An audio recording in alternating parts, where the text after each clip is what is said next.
think that's one thing I love about Newcastle, is that idea of like an arcane language remains. There's a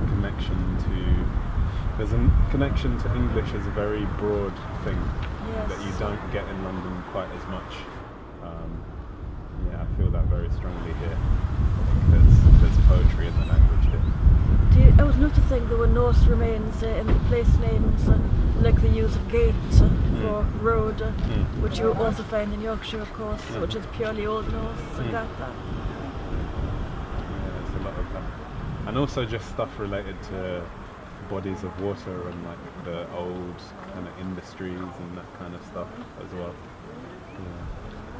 What do you feel about place in terms of belonging or ownership or inheritance or transition? We're both in an anthology which is Black and Asian poets writing about place, but neither of us writes what might be the stereotypically expected poetry of loss, of always being in but not of. Oh yes, I guess I came to this place, Newcastle, and didn't feel pushed away by it actually. I was 6-7 years old and I made really good friends and I loved this place. When I had to leave here I felt upset. So I didn't feel that sense of leaving Zambia as a loss as such until much later.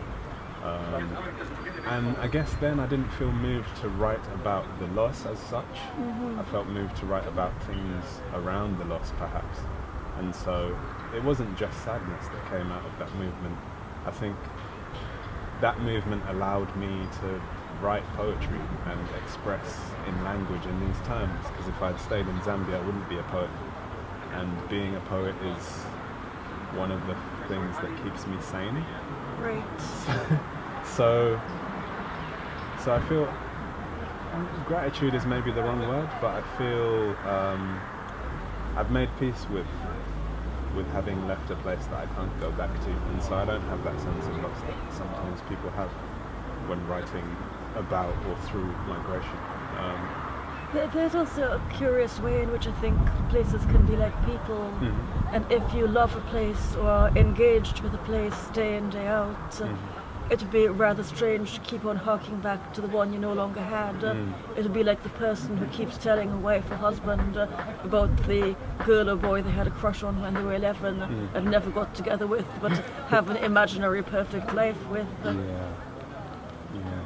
How do you feel about Trinidad in relation to those questions? Because I know you go back to Trinidad a lot, and also the Caribbean generally. You travel around, you've just been at Bocas, and you travel around in the region. How do you feel also coming here with so many people travelling from different parts of the Caribbean and coming together here and having a sense of a Caribbean identity here? How do you feel about belonging and place in relation to all of those feelings?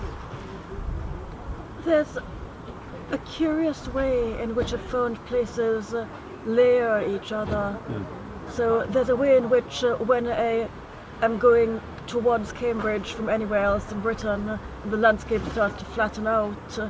I start to remember other flat places, I think because I see likeness and homology, and I start remembering the sort of sugarcane areas or the flat places that you drive past or live in if you're my grandfather.